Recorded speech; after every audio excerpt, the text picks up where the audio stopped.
What is going on, everyone? It is Connor, the co-host with the most, back here with another episode of Clutch Crew Sports. We are in week 2 of the NFL season, and this is going to be our annual buy or sell episode. We do this every year. We come up with a list of topics, and we decide whether or not this is kind of like an overreaction sort of thing, and whether we are overreacting or not overreacting. So we have 8 topics today to go over for that. And it should be a good time. Now let me introduce you to the rest of the crew. What's up, everyone? Zach here. This is always a fun annual episode to do that we host in week 2. We come up with different questions every year based on, like Connor said, overreactions to weeks 1 and 2. And now we're going to discuss what we're buying and selling. So I love these types of episodes. And let's see if Connor and I famously disagree a lot in the past. We'll see if that continues. Yeah, definitely going to be interesting to see how that goes. But although, to be fair, it seems like I've been disagreeing with Eric more often recently than I've been disagreeing with you. So yeah, and you and Eric have been like vehemently opposed. It seems like on some things, which is fun for me to sit back and listen to. But yeah, so all right. So like I said, we have 8 topics that we're going to do today, going around the shield for buy or sell. We're not going to have in the past, we've kind of had like this kind of spectrum thing on how like much we feel buy or sell. This is just going to be, straight down the line, buy or sell, no feelings about this, I guess. Just yes or no questions. So we're going to get right into it with question number 1. And this is going to be about the San Francisco 49ers. And obviously, for everyone who watched the games on Sunday, Trey Lance suffering an ankle injury. Looked like it was a pretty similar ankle injury to what Dak Prescott suffered. So sounds like he is going to have surgery and he is going to miss the rest of the season, which means that Jimmy Garoppolo is going to be back in the starting lineup for the rest of the season. So is this going to be the end of the Trey Lance experiment in San Francisco?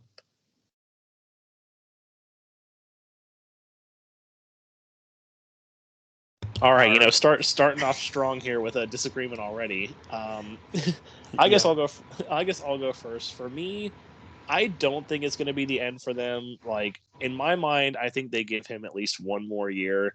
I don't think they would have gone through all the trouble to, do what they've been doing with Jimmy Garoppolo. And obviously, they traded away all that capital to trade up to get Trey Lance. To me, I just think it's a little too early to give up on him. It's a shame for their sake that, he'll be going into year 3 with definitely them not seeing him as much. He hardly played at all in year 1. And now, of course, they've only got a game and a half of footage of him from year 2 due to this injury now. So, in my opinion, I think they should move on from him, but I don't think they're going to just because of what they had to give up to get him. I do think Jimmy G's the better quarterback of the two. So I think this works out for them for this season to help them, help better their playoff chances. But I don't think it's going to be over for Trey Lance yet. Yeah, I'm buying this just because, assuming he's going to miss the year, which it looks like he will, this will be now 3 years in a row dating back to his senior season in college with COVID, that 3 years in a row where he's played very, very little. That's just too long of a gap, I think, for any young quarterback to have. Jimmy G, they were – it almost was like they forced Trey Lance to win this job. It's like a lot of the players wanted Jimmy G to win. A lot of people in the organization thought Jimmy G's the better quarterback, but they forced it on Trey Lance because they gave up all that to get him. I think this is a case where the 49ers are going to admit a mistake rather than go with a lesser quarterback. That's why they've ended up keeping Jimmy G, is because they were worried about Trey Lance's health and even if he was going to be good or not. So I do think this is the end for him in San Francisco. Whether that means he's a backup for the 49ers next year or traded to another team, I think it's it for I think it's going to be it for him in San Fran.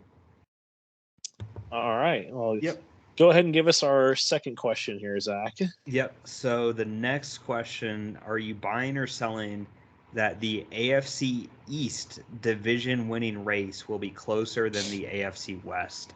The AFC West at the start of the year hyped up. All these 4 teams, any order it can be. But the AFC East, the Dolphins have started out 2-0. So buying or selling on this, Connor?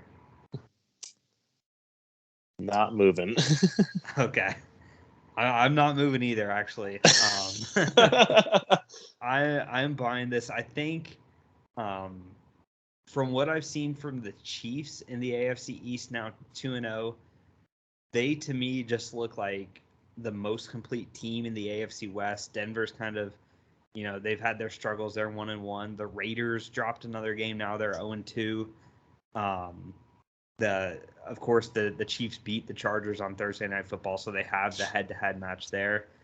The Chargers are very good. I feel good about the Chiefs and the Chargers really having a good race, but in my opinion, I think the Dolphins are really going to give the Bills a run for their money in the AFC East. I actually think the Dolphins and Bills are going to be the closest competition for winning that, but you're still believing that the AFC West is going to have a closer division race.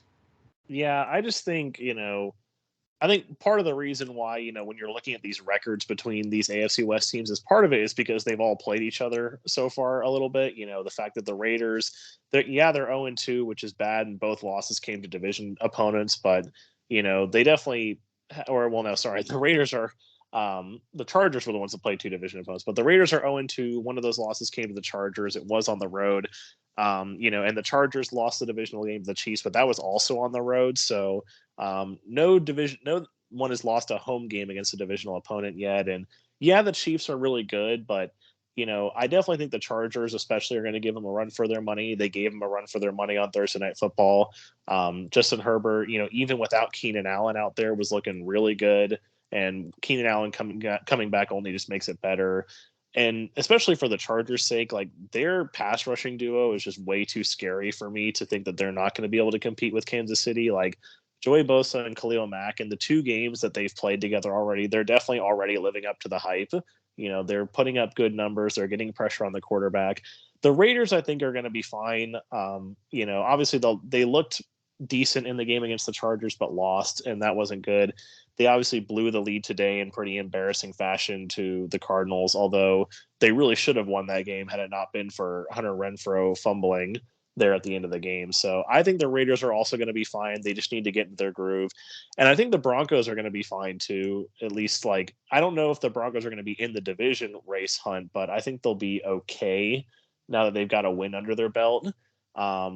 And when it comes to the East, I do agree that the Dolphins are good, but I just don't see either the Patriots or the Jets being able to compete at all. Whereas I see the West being at least a 3-team race. I think the East is only going to be a 2-team race, and that's why I'm sticking with the sell on this, because I think the Patriots, they beat the Steelers today, but the Steelers have no offense, so that's not that great of a win for me. And the Browns are obviously, without Deshaun Watson, aren't that good. So while the Jets were impressive coming back, I also don't see the Jets keeping it up. So that's why I'm going to stick in the sell on this one. Yep. All right. And so let's go to buy or sell number 3. Next. Yeah. So this is definitely going to be an interesting one here. So this is basically kind of 3 AFC teams here on the screen if you're watching on YouTube. By the way, if you're listening to this, watch this episode on YouTube so that way you can, get to see where we are with our things for sure before talking about them. But we have 3 AFC teams here that are on the panic radar already. We've got the Broncos, who I just mentioned. They're 1-1, although they really struggled today against Houston and lost to Seattle in week 1. You've got the Colts, who tied with Houston and then got blown out by the Jaguars today, so they're 0-2. And then the Bengals, who lost at home to the Steelers in overtime, and then also lost to the Cowboys today without Dak Prescott and are also 0-2. So this is going to be like a 3-team panic meter. So if you are panicking on this team, you're going to put them in the buy. If you're not panicking, you're going to put them in the sell. So where are we going with all 3 of these teams here?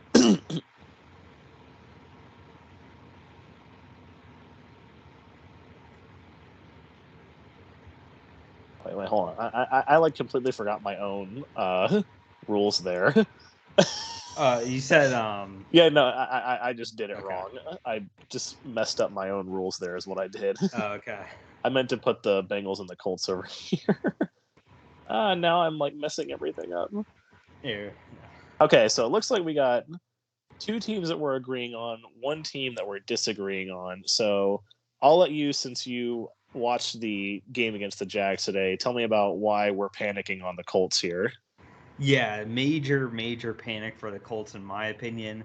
I know they had injuries going into this game, but the offensive line just does not look very good from the last two games, and that's the key to their offense. Protecting Matt Ryan. He's not a very mobile quarterback to begin with, so the fact that he's a sitting duck back there. The Jags and Texans both got pressure on him with this offensive line, and also not allowing holes for Jonathan Taylor to explode through. I think it's going to hurt their run game. And then just the fact that they've lost two games, or they tied and they lost both divisional games, that's really bad in week 2 to have not won a divisional game when you've played two divisional foes. And both of those teams were predicted to be last in the division anyway. So the It's not like it yeah, was the Titans in one of those yeah, games. yeah. Now they were on the road in both of them, so they'll go back home. But still, the offensive line concerns me. The weak start to divisional play concerns me. Frank Reich as a play caller, it didn't look good today for him as well. The defense looked bad for him. I just don't see any real positive with the Colts. I know last year they started at 0-3. Maybe that's their only silver lining, but yeah, not a good start for the Colts. I'm definitely panicked for them. Yeah, me too. Jonathan Taylor can't carry that team himself, so Mm-hmm. I think the Colts are finally, after this season, going to have to start trying to look to the draft to find a quarterback rather than cycling through old veteran quarterbacks. But then the other team that we agree on that we're both not panicking on yet is the Denver Broncos.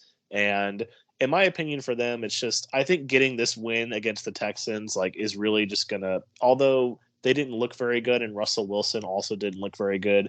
I think that's just kind of the morale boost that they need. Okay, they went into Seattle and lost to Seattle, and that was unfortunate. But I definitely think that game was more a product of just what was going on with all the emotion in that game. With the Seahawks, of course, really wanting to beat the Broncos because of Russell Wilson, and Russell Wilson kind of let the game and the environment get in his head because the Seahawks looked really bad today against the 49ers. So, the Seahawks, I think they were just amped up in that game and played better than they actually are. So, but for the Broncos, like I said, they looked okay in the second part of the game against Houston. They got the win under their belt, and I believe in Russell Wilson. I'm a big believer in him. I think he'll get it together, and there's just too much talent on this team for them to not rebound. Javonte Williams and Melvin Gordon are one of the best running back tandems in the league. Cortland Sutton, Jerry Jeudy catching the ball, and this was a top 5 defense last year. I mean, the defense for sure has been pretty solid. They've only given up a combined, if I can actually do math here, on the fly. They've only given up a combined 27 points in the first 2 weeks, which really isn't bad at all. So I think the Broncos are going to be okay. I don't know if they're going to be able to compete for a playoff spot anymore, but who knows? I believe in Russell Wilson. But moving on to the team we disagree on, the Cincinnati Bengals. So I'll start here with why I'm panicking for the Bengals. Now, I'm not so much panicking for them in the sense of that I don't think that they can compete in this division, just because this division as a whole has really not gotten off to the best start. But I definitely think this whole thing that the Bengals were not just playoff contenders but Super Bowl contenders, I definitely think is out the window right now for me, because from what I've seen, the Bengals, they went out and spent this money to fix their offensive line problems. Their O-line problems are still there. The Steelers had 7 sacks against them. The Cowboys were all over Joe Burrow today. The O-line is still garbage. I don't know. They should get their money back on these investments if these O-linemen don't start improving, because Joe Burrow is under constant duress.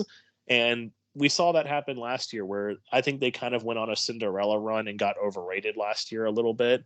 And I think it's showing now, when they're basically the same team, and now they've lost to 2 teams that they really probably shouldn't have lost to, especially the Steelers game at home, the way that happened, and then this Cowboys team without Dak Prescott that, Cooper Rush, he played pretty good, but they basically have no offense outside of that. And it just really makes me panic for them, especially in the AFC with how stacked the AFC is. Like, I don't see them in any way, shape, or form being able to compete with the likes of the Bills, Chiefs, or Chargers, who are the top teams in the AFC right now, in my opinion.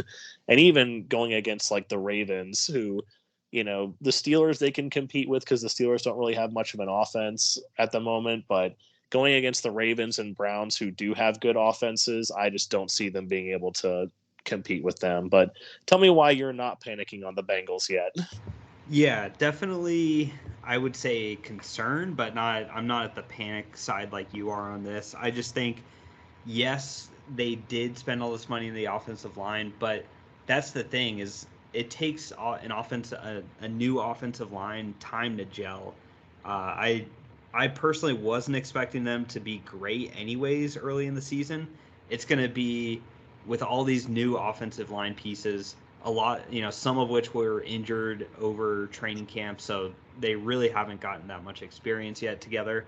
I think by mid-season, we'll know if this is for sure the same offensive line as it was last year.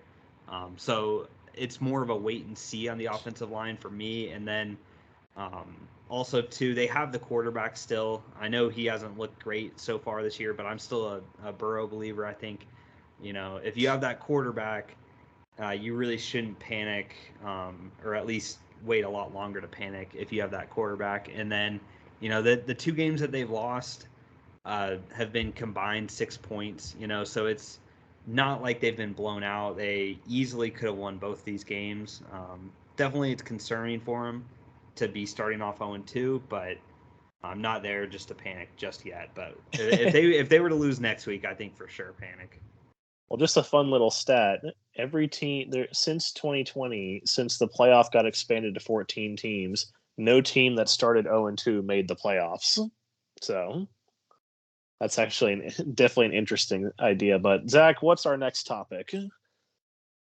Yep. So let me go back to the main screen here. Our next buy or sell is going to be, will this be Brady's worst individual season?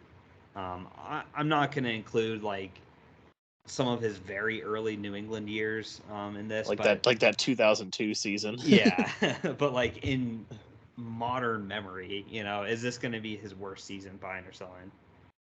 And yeah, we're both agreeing on this one that it is. I just think, living in Tampa here, I listen to the Buccaneers radio stations a lot and get a lot of the news coming from the team. There's definitely concern with the whole.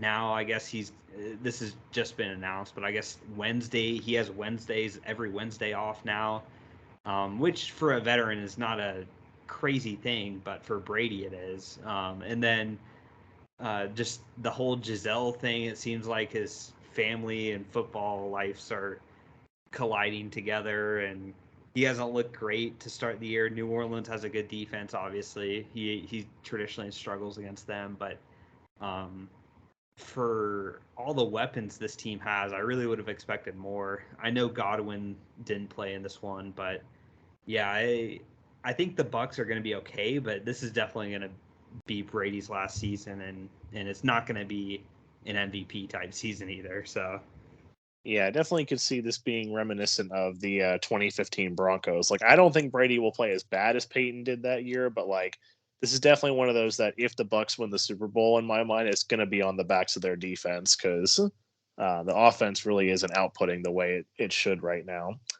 But moving on to the next question here. So from a team with the GOAT at quarterback to a team with quarterback problems, the Pittsburgh Steelers.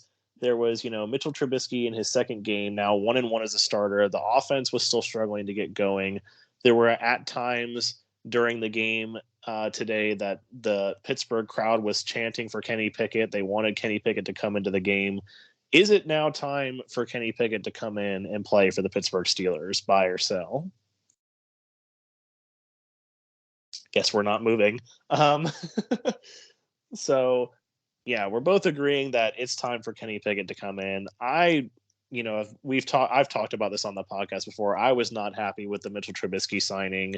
I really didn't want him to come to Pittsburgh. I was hoping that if we were going to go out and get one of these free agent quarterbacks, it would have been like Jameis Winston or someone like that.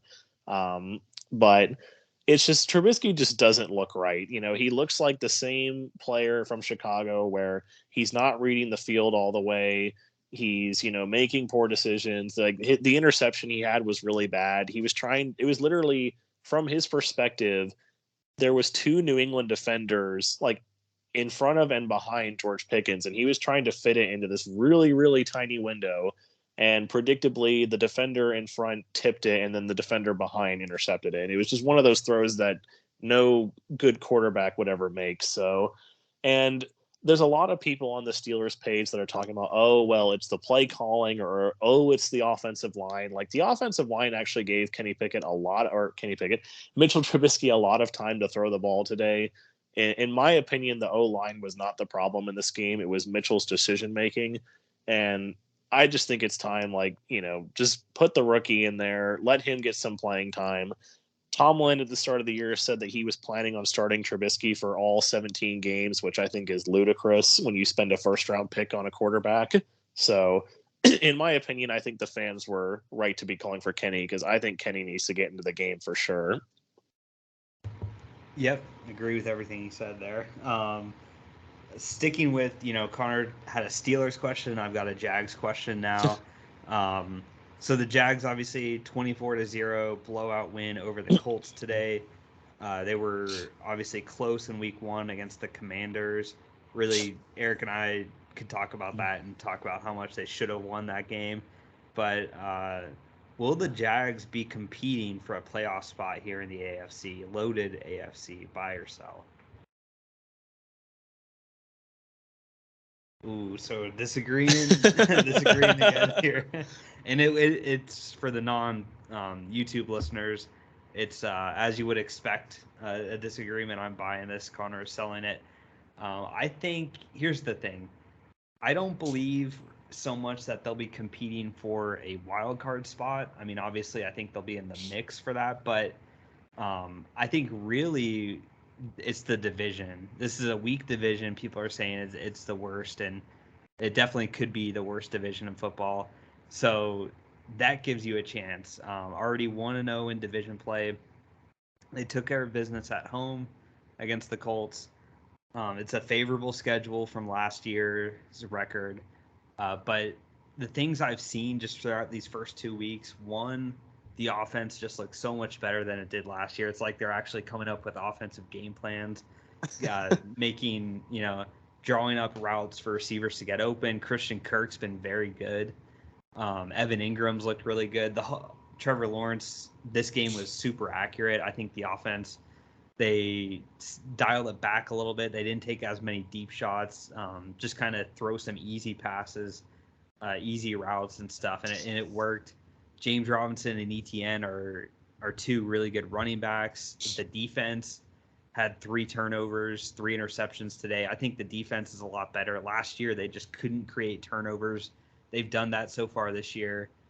Josh Allen and Walker providing a pass rush. I mean, I'm naming good NFL players on this team. This is a team full of good enough players to come together as a team with Doug Peterson as a head coach and compete for the AFC South, I think, this year, especially when there's no clear-cut team. We'll see if the Titans upset the Bills. Obviously, that would put a setback to this. But if the Titans lose to the Bills on Monday Night Football, the Jags will be in first place in the division. So I think 2 games in, but I'm gonna buy I'm gonna buy it. I'm gonna buy that they have hope. But what say you, Connor? Yeah, well, I definitely agree with you that they really have no chance at a wild card, in my opinion. Like the wild card's going to be fought out between teams like the Ravens, Bengals, Dolphins, Chargers, Raiders. Those teams. But to me, it's just I still think I know at the start of the year I predicted the Colts to win the division, but I still picked the Titans to finish second, and I still think the Titans are what's going to be in the way of the Jags winning this division. And also the thing for the Jags for me also is that they got the win over Indy in this game. Although the other thing is that Indy has had some historically atrocious performances in Jacksonville, whereas when the script is flipped, the Colts tend to be the ones that come out on top. So, um, and also, so I don't think the Jags are really clear of the Colts just yet. I think the Texans are a better team than a lot of people give them credit for. Like they're definitely not good by any stretch of the imagination, but speaking of how the Colts struggle against the Jags really struggle against the Texans, which I think Eric said that like you guys haven't beaten them and like you've lost like 4 straight games against the Texans, so or something like that. Yeah, well, we haven't beat them since 2017 when they made the Right, AFC Championship game. They right. swept them So that year, but yeah, I've lost ever since. yeah, so the Jags tend to struggle with the Texans, and I think the Texans are better than people give them credit for. And just the Titans, like I have a feeling the Titans are going to start 0-2, but the loss to the Giants is obviously not good, but losing to the Bills, in my mind, there's no shame in that if they end up losing that game, considering how good the Bills are. So I think the Titans are going to be the ones that stand in the way there. And to me, I just want to see how the Jags do against some better teams, just because the Colts are really in shambles right now. Like that result really wasn't that surprising in my mind. And the Commanders, like, well, I think they're an okay team. They're definitely not an upper crust level team. So, despite the favorable schedule, I don't know if the Jags are going to be able to keep it up. It's definitely way more possible than I would have thought at the start of the year, but I just think the Titans are still going to be the ones that get in the way. All right, so moving on to the next one, we have the Detroit Lions, who they're 1-1. They had a really big offensive explosion in both games that they've played against the Eagles and against the Commanders, 2 NFC East teams. Um, was this meant to be? So the question here is, they've had back-to-back 30-plus point games from the Lions. Is it a good sign or a bad sign for the I'm not. Lions? I'm not saying that. I'm saying like, is this gonna Oh, keep like going for yeah, them? are the Like, Lions going to be able? Okay, I got you. So yeah. are the Lions going to be able to keep up this high-powered offense?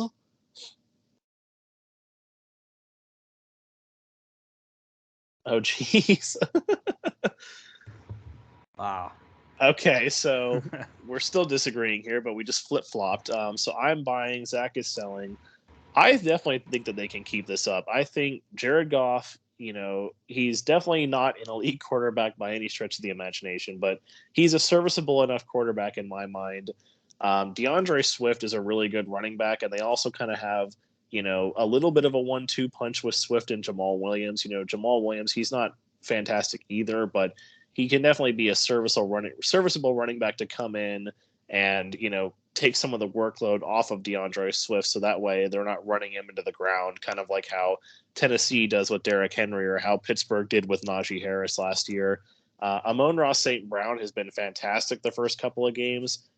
He's definitely been a bit of an underrated receiver. He had a really good breakout year last year, and he's been really good this year so far too. And I think he's really stepping up to be a big target for Jared Goff. TJ Hawkinson, he's not really had the best first couple of games, but he's still an upper tier tight end in my mind.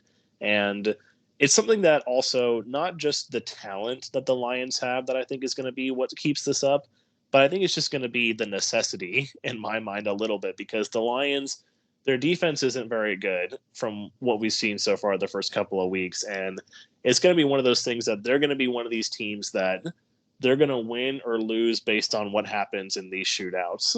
And they're going to continue to put up points. And it's like live by the sword, die by the sword. And that's going to be the Lions this year in my mind. Win by the shootout, die by the shootout. Jared Goff is a gunslinging quarterback. Dan Campbell likes to take a lot of risks, and I can definitely see this team. They're definitely not going to do it every single week, but I can definitely see them doing it more often than they don't do it. Yeah, I disagree with this. I think week 1 against the Eagles, a lot of it was garbage time points. The Eagles had a big lead, kind of just played soft, let the Lions back into it. This week, obviously not the case. They had the lead the whole game against Washington.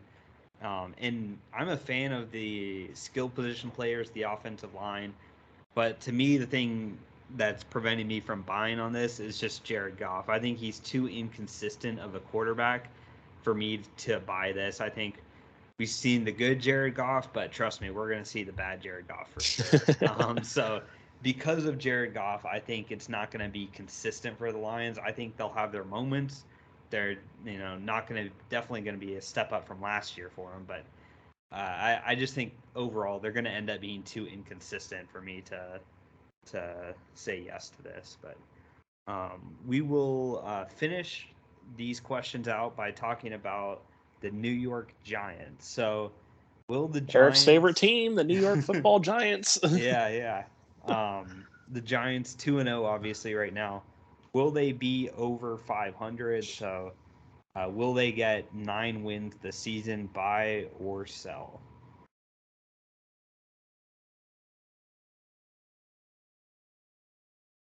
Okay. It took a while there, but Connor moved his icon back over to the sell, so we both agree that the Giants will not be a over 500 team with 9 wins. I just think it's been 2 really close wins for the Giants. These very close things tend to even out as the season goes on. I think we've seen this before with the Giants where they've gotten out to decent starts and then it all fell apart. Still not a believer in Daniel Jones. Saquon Barkley looked really good week 1, not as good this week. So I think the Giants, it's obviously you have to feel better about the Giants now than you did starting the season. But, I still think Washington's good in their division. Philly is clearly the better team. Dallas won today with Cooper Rush. So the division is tougher than I gave it credit for at the start of the season. I think they'll, definitely stack up some wins, but to get 9 wins, I'm going to disagree with that. Yeah, I am agreeing with you that I don't believe in Daniel Jones whatsoever. And, Saquon Barkley, like you said, he was good week 1, but I think that was just kind of like a flash in the pan, like that he wanted to get back and show that he could still do it. But I think he's going to end up being just kind of mediocre, or he might just get hurt again. You never know with Saquon Barkley. But and especially now, I think in my mind that there's no 8-8 anymore. I think it's even harder to get 500, and I just don't see them doing it. But that's going to be it for this episode, guys. Hope you guys enjoyed our buy and sell edition. Let us know down in the comments if you disagree with our takes, agree with our takes. We disagreed with each other quite a bit here, so make sure you let us know down below. Make sure you hit that subscribe button, hit the like button. Follow us on Twitter at clutchcrewsports. We got some more content coming out for you in the future. I know, Zach, you're going to be releasing a Kevin Durant video here coming up soon. Yep. And I've got my NHL videos that will be coming out. So we still got content coming out despite being done with the NFL previews.